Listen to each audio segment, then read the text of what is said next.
Alright, so what's going on, guys? Today again, back in the mic once again, and today I'm gonna be talking about Dragon Ball Project Fusions again. I know you guys like Dragon Ball Z Project Fusions, oh my god, another fucking video on TikTok. And I'm like, yeah, fuck yeah, nigga, you know what I'm saying? I've been off my Dragon Ball Project Fusions grind a little bit, but we back on it.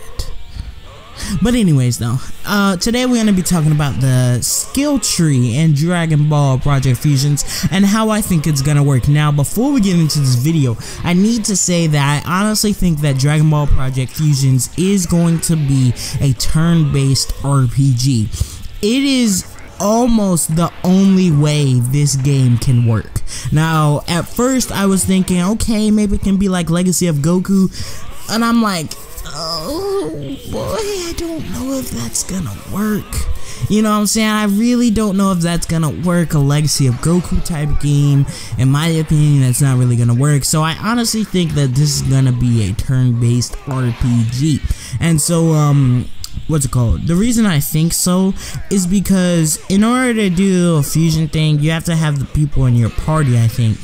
And you know, in order for a party, you know, I think it was a party of 4, or maybe that was just speculation that I had, but I personally think it's going to be a party of 4, and that way you can have 2 fusions on the field at the same time if you have enough of a certain type of gauge, maybe like a fusion gauge or something like that, and I'll talk about that later. But I honestly think this will only work as a turn-based RPG, and that's why I have the skill tree the way that I have it. So now that I got that out of the way, let's get into this video. Now, the skill tree, let's talk about it. So I broke it down into 5 different categories. I broke it down into health, ki, attack, defense, and speed.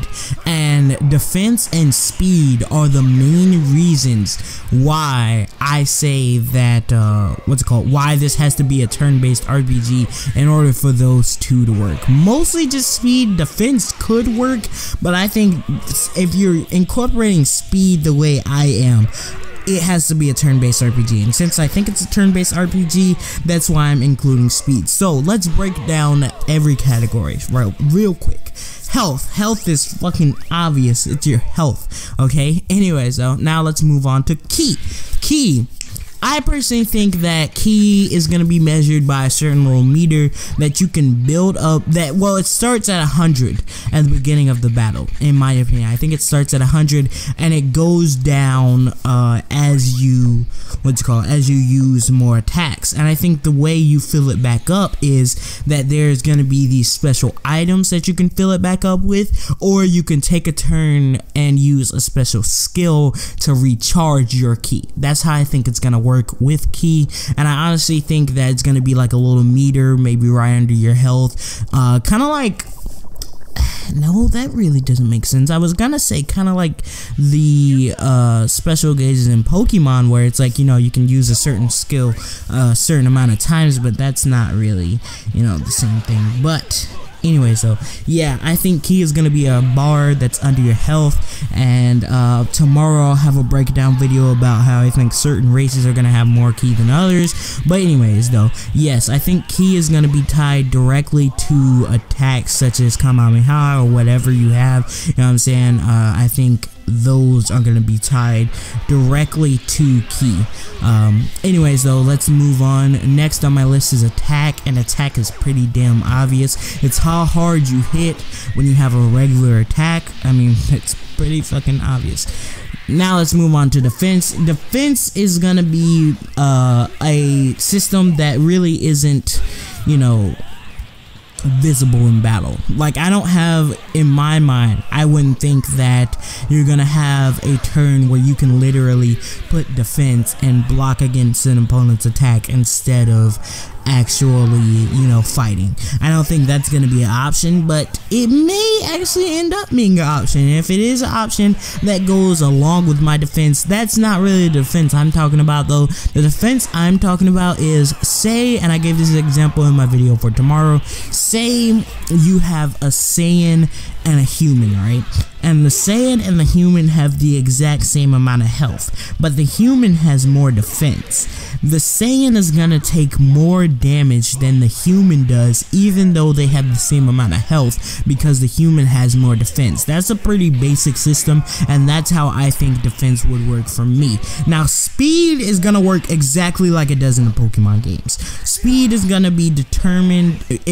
to determine who attacks first. So I think that your opponent, the computer on your opponent is gonna, select out their attacks, and you're gonna be able to select out your attacks, and whoever has the most speed between the party member of your team and the opposing team, whoever has the most speed determines who goes first in attacking. And that's how I think it's gonna be, and that would be a good system.